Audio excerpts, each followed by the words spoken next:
ഈ സംസ്ഥാന സർക്കാർ നെന്മാറ ഗ്രാമപഞ്ചായത്തിന്റെ ദുരിതാശ്വാസ നിധിയിൽ നിന്നും ഒരു 5 ലക്ഷം രൂപ കൂടി ആ കുട്ടികളുടെ ജീവിതത്തിന് നൽകണമെന്നും കൂടി ആവശ്യപ്പെടുകയാണ്.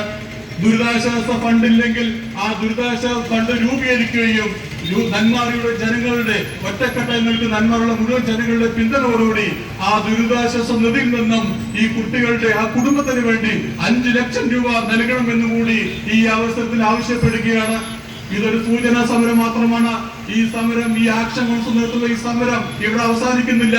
ഇന്ന് ഇവിടെ ഈ പാർക്ക് മൈതാന സമരമാണെങ്കിൽ അടുത്ത് തന്നെ പാലക്കാട് കളക്ടറേറ്റ് മുമ്പിലും അതുപോലെ തന്നെ തിരുവനന്തപുരത്ത് സെക്രട്ടറി നടയിലും ഉപവാസം നടത്താൻ തന്നെ ഈ ആക്ഷൻ കൗൺസിൽ തയ്യാറായി വന്നിരിക്കുകയാണ്. ഇതിനു വേണ്ടി നേതൃത്വം നൽകുന്ന മുൻ വാർഡ് മെമ്പർ, നിങ്ങൾക്കെല്ലാം അറിയാതിരിക്കും, അവിടുത്തെ പോർട്ടുണ്ട് ജനങ്ങൾക്ക് വേണ്ടി കുടിവെള്ളത്തിന് വേണ്ടി രംഗത്തിറങ്ങുമ്പോൾ നൂറുകണക്കിന് ആളുകൾ കുടിവെള്ളം കൊടുത്ത സമയത്ത് അതിനുവേണ്ടി 5 ദിവസം ജയിൽവാസം അനുഷ്ഠിച്ചിട്ടുള്ള ഒരു വ്യക്തിയാണ് ശ്രീ ശങ്കരനാരായണൻ. എന്നിട്ടും അവിടെയുള്ള നിരവധി പേർക്ക് കുടിവെള്ളം കൊടുക്കുവാൻ കഴിഞ്ഞിട്ടുണ്ട്. ഈ നാട്ടുകാരുടെ പിന്തുണയോടുകൂടി ഈ സമര പരിപാടികൾ വളരെ ശക്തികൊണ്ട് ഈ സമരത്തിന് മുഴുവൻ എല്ലാവിധ ആശംസ നേർന്നുകൊണ്ട് എന്റെ വാക്കുകൾ നിർത്തുന്നു. ജയ് ഹിന്ദ്.